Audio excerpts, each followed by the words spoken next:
हमने पिछले टॉपिक में पढ़ा था आयोनिक कंपाउंड क्या होते हैं। अब हम उनकी प्रॉपर्टीज़ के बारे में पढ़ते हैं।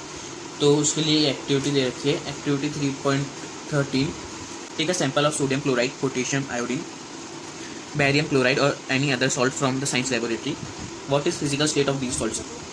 हमें सैंपल लेने हैं कुछ, जैसे सोडियम क्लोराइड हो गया, पोटेशियम, बैरियम क्लोराइड, इनमें से किसी का भी सैंपल लेना है साइंस की लेबोरेटरी में से और उनकी फिजिकल स्टेट को चेक करना है। Take a small amount of sample on a metal spatula and heat directly on flame. Repeat with other metals. What did you observe? Did same impact any color to the flame? Do these compound melt? और फिर जो हमने sample लिए ना उनको हमें spatula में रखना है और डायरेक्ट फ्लेम के ऊपर हीट करना है और हमें ऑब्जर्व करना है कि क्या वो मेटल मेल्ट हो जाते हैं या फिर उनके कुछ कलर में चेंज आता है या फिर उनको जलाते टाइम जो उनके पास से फ्लेम जा रही है उसमें कुछ फ्लेम के कलर में चेंज आता है। Make a circuit as shown in figure 3.8 and insert the electrodes into a solution of one salt. What did you observe? Test the other salt samples too in this manner. अब हमें अगले experiment के लिए हमने एक circuit बनाना है जैसे कि 3.8 फिगर में दे रखा है। उसके बाद उसमें 2 इलेक्ट्रोड्स डालने और सॉल्यूशन डालना है एक सॉल्ट का और हमें उसको ऑब्जर्व करना है, उसको टेस्ट करना है और फिर हमें दूसरे सॉल्ट्स के साथ भी टेस्ट करना है उसी मैनर में और फिर हमें क्या ऑब्जर्व होता है उससे। What is your influence about the nature of these compounds और हमें बताना है कि इनका इन्फ्लुएंस नेचर कैसा है कंपाउंड्स का। अब you have observe that the following general properties of for ionic compound. अब हम आयोनिक कंपाउंड की जो जनरल प्रॉपर्टीज हैं वो पढ़ेंगे। Physical nature, ionic compounds are solid and are somewhat hard because of strong force of attraction between ions. जो physical nature रहता है ना आयोनिक कंपाउंड्स का वो सॉलिड रहते हैं, हार्ड रहते हैं क्योंकि उनके बीच में जो उनके आयंस जो होते हैं ना उनके बीच में स्ट्रॉन्ग फोर्स ऑफ अट्रैक्शन होता है क्योंकि एक नेगेटिव एक पॉजिटिव रहता है। और कुछ आयोनिक कंपाउंड ब्रिटल भी रहते हैं। ब्रिटल के एग्जांपल ले सकते हैं चौक अगर हम उस पर थोड़ा सा भी प्रेशर अप्लाई करेंगे ना तो वो 2 हिस्सों में टूट जाएगी।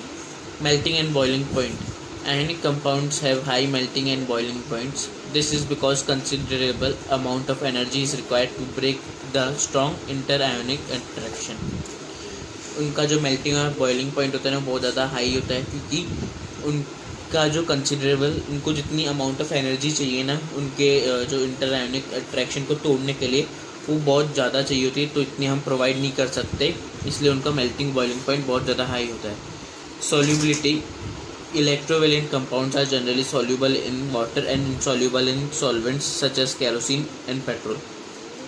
ये जो आयोनिक कंपाउंड्स होते हैं ना ये सॉल्युबल होते हैं वाटर में लेकिन इनसॉल्युबल होते हैं सॉल्वेंट्स जैसे कि पेट्रोल और केरोसिन में।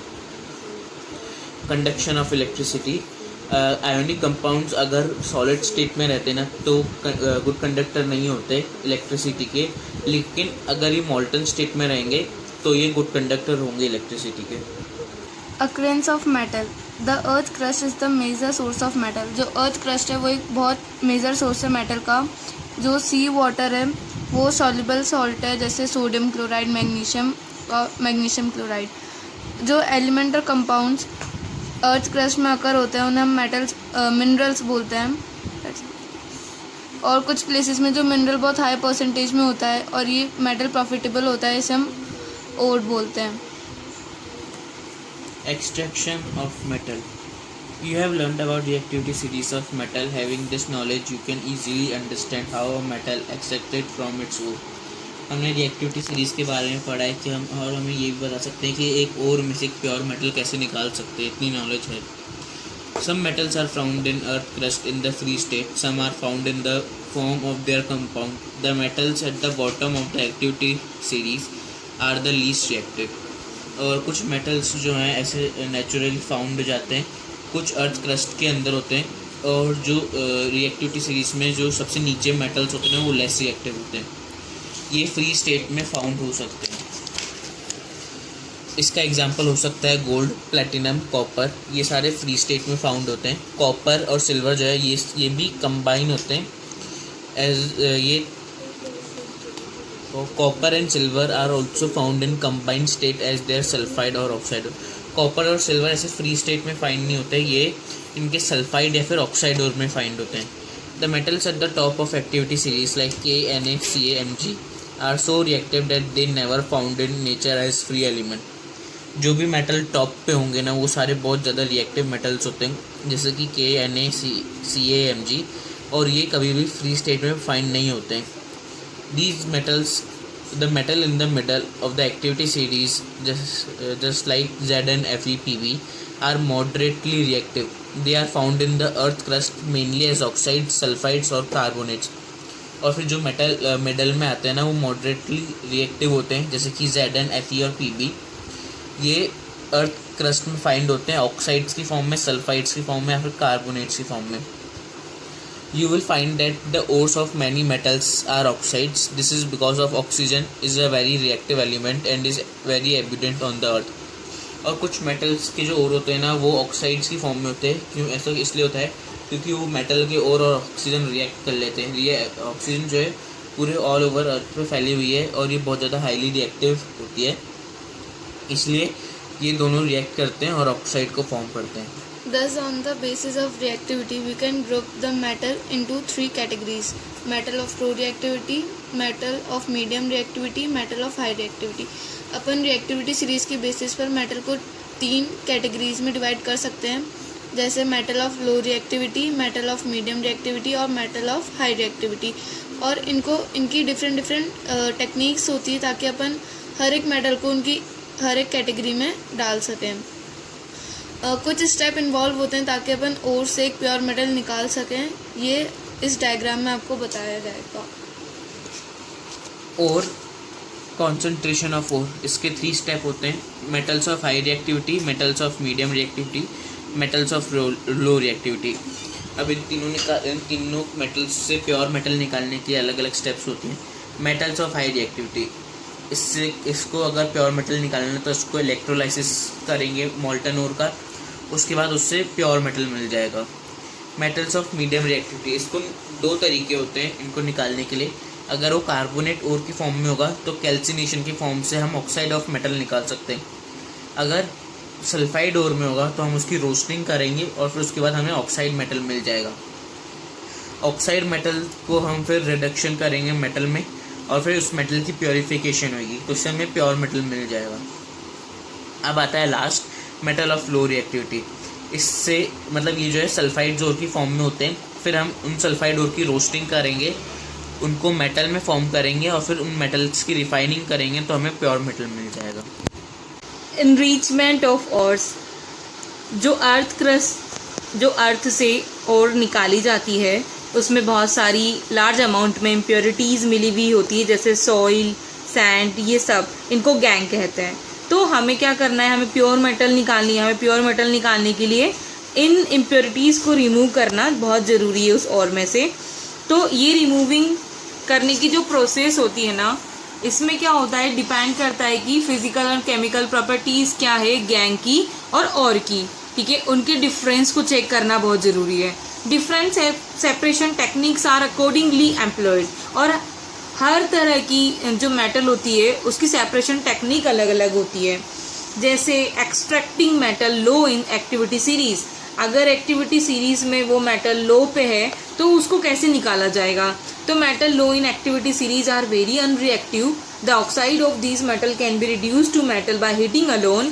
For example, Cinnabar HgS is an ore of mercury. When it is heated in air, it first converted into mercuric oxide. Mercuric oxide is then reduced to mercury on further heating. Similarly, copper which is found as Cu2s in nature can be obtained from its ore by just heating in air. जो metal होती है जो लो activity series में होती है वो बहुत काफ़ी अनरिएक्टिव होती है. और क्या होता है कि वो सिर्फ हीटिंग से ही उनके ऑक्साइड को रिमूव किया जा सकता है. जैसे Cinnabar HgS होता है, ये एक मर्क्यूरी की ओर है. इसको अगर अपन एयर में हीट कर देंगे तो इसमें मर्क्यूरी ऑक्साइड निकलेगा. फिर ऑक्साइड को हम क्या कर देंगे, रिड्यूस कर देंगे हीटिंग करके. ऐसे ही जो कॉपर होता है वो भी CuS की फॉर्म में पाया जाता है नेचर में. तो हम क्या करेंगे, इसको भी एयर में हीटिंग करेंगे और इसमें से भी हम क्या करेंगे, हमारी कॉपर निकाल लेंगे. Extracting metal in the middle of the activity series. अब मिडिल एक्टिविटी सीरीज में जो मेटल्स पाई जाएंगी वो कैसे निकाली जाएंगी. जैसे आयरन, जिंक, लेड, कॉपर, ये क्या होती है कि मॉडरेटली रिएक्टिव होती हैं, यानी नॉर्मल रिएक्टिव होती हैं. These are usually present as sulphide और कार्बोनेट्स इन नेचर. ये सल्फाइड और में भी हो सकती, कार्बोनेट्स भी हो सकती है नेचर में. It is easier to obtain a metal from its oxide as compare to its sulphide and carbonates. अब जो मेटल होती है ना वो उसकी ऑक्साइड फॉर्म से रिमूव करना तो ज़्यादा आसान होती है, लेकिन सल्फाइड और कार्बोनेट में थोड़ी सी मुश्किल होगी उसको निकालना। Therefore prior to reduction the metal sulphide and carbonate must be converted into metal oxide. सबसे पहला काम ही ये होगा कि सल्फाइड और कार्बोनेट्स को हम मेटल ऑक्साइड में कन्वर्ट करें। Sulphide ores are converted into oxide by heating strongly in the presence of excess air. तो सल्फाइड और जो होगी वो ऑक्साइड में कैसे चेंज होगी, जब हम उसको एक्सेस एयर में हीट करेंगे। This process is known as roasting, और इसी प्रोसेस को हम रोस्टिंग कहते हैं। The carbonate ores are change into oxide by heating strongly in limited air. और कार्बोनेट और जो होगी वो ऑक्साइड में कैसे चेंज होगी, जब हम उसको क्या करेंगे, लिमिटेड एयर में हीट करेंगे। This process is known as calcination. इस प्रोसेस को कैल्सिनेशन कहते हैं। Chemical reaction that takes place during roasting and calcination of zinc ore can be shown as follows. अब ये यहाँ पर रोस्टिंग और कैल्सिनेशन आपको दिखाई जा रही है जिंक की। जैसे यहाँ पर आपको रोस्टिंग की प्रोसेस सबसे पहले दिखाई जा रही है कि जिंक जो है उसको ऑक्सीजन की मौजूदगी में हीट कराया जा रहा है, फिर जिंक ऑक्साइड मिल रहा है हमें और सल्फर ऑक्साइड मिल रहा है। कैल्सिनेशन की प्रोसेस में भी यही हो रहा है कि जिंक कार्बोनेट है उसको हीट करवाया जा रहा है, जिंक ऑक्साइड और कार्बन डाइऑक्साइड हमें मिल रही है। The metal oxide are then reduce to the corresponding metal by using suitable reducing agent such as carbon. जो मेटल ऑक्साइड होती है उसमें से हम क्या करेंगे, रिड्यूस कर देंगे। मेटल ऑक्साइड में से जो ऑक्साइड वाली चीज़ें उसको रिड्यूस कर देंगे कार्बन की मौजूदगी में, या जिससे हमें मेटल मिल जाएगी, और जो आपके ऑक्साइड्स होंगे या जो ऑक्सीजन उसमें मौजूद होंगी वो अलग हो जाएंगी। For example, when zinc oxide is heated with carbon it is reduce to metallic zinc. जब भी जिंक ऑक्साइड को कार्बन की मौजूदगी में हीट करवाया जाएगा तो हमें जिंक में मिल जाएगा और हमें कार्बन मोनोऑक्साइड मिल जाएगा। You are already familiar with the process of oxidation and reduction explained in the chapter number 1. Obtaining metal from their compound is also reduction process. हम पढ़ ही चुके हैं रिडॉक्स रिएक्शन के बारे में, जिसमें ऑक्सीडेशन और रिडक्शन आता है चैप्टर नंबर 1 में। और जैसे कंपाउंड से जो मेटल निकाली जाती है वो एक रिडक्शन प्रोसेस के थ्रू ही निकाली जाती है। Beside using carbon coke to reduce metal oxide to metals, sometime displacement reaction can also be used.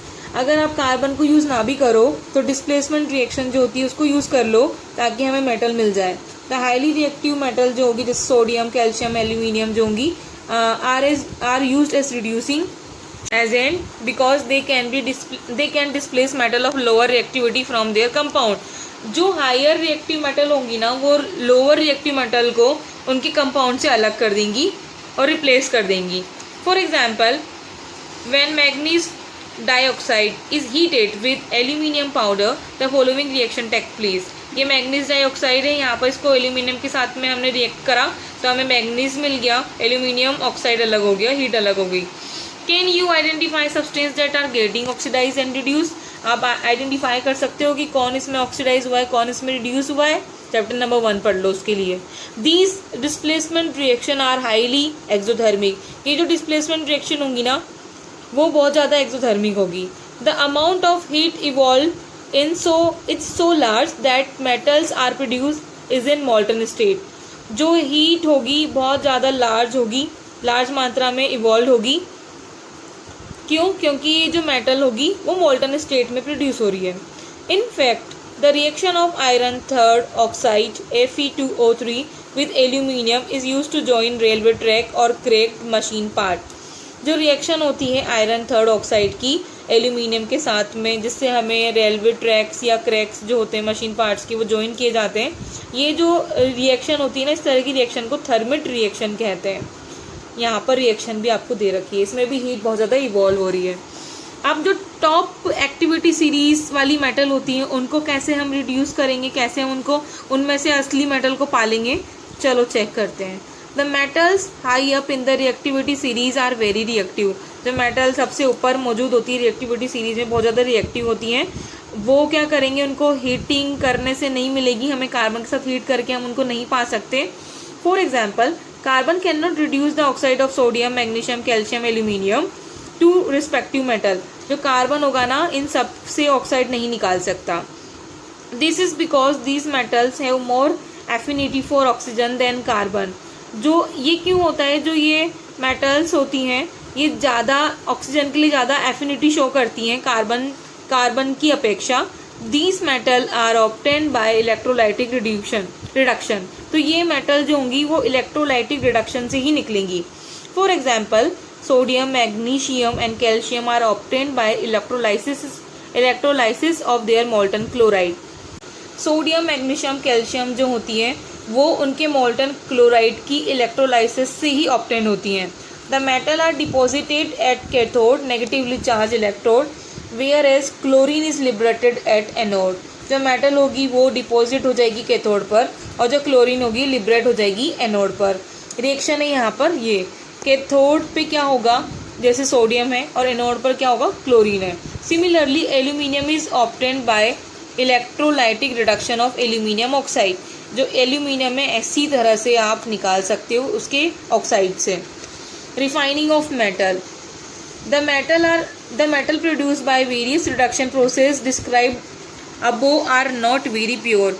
जो मेटल आपने प्रोड्यूस करी रिडक्शन की प्रोसेस के थ्रू जो ऊपर आपको दिखाया गया है बहुत सारे रिडक्शन प्रोसेस से, वो प्योर नहीं होती है। दे कंटेन इम्प्योरिटीज़, उनमें बहुत सारी इम्प्योरिटीज़ भी होती हैं। तो उनको इम्प्योरिटीज़ को हटा के हमें प्योर मेटल को पाना है तो हमें क्या करना पड़ेगा, एक मेथड यूज़ करना पड़ेगा जिससे हमें प्योर मेटल मिल जाए। उस मेथड को हम बोलते हैं इलेक्ट्रोलाइटिक रिफाइनिंग। बहुत सारी मेटल होती हैं जैसे कॉपर, जिंक, निकल, सिल्वर, गोल्ड, इनको क्या करा जाता है इलेक्ट्रोलाइटिकली रिफाइन किया जाता है।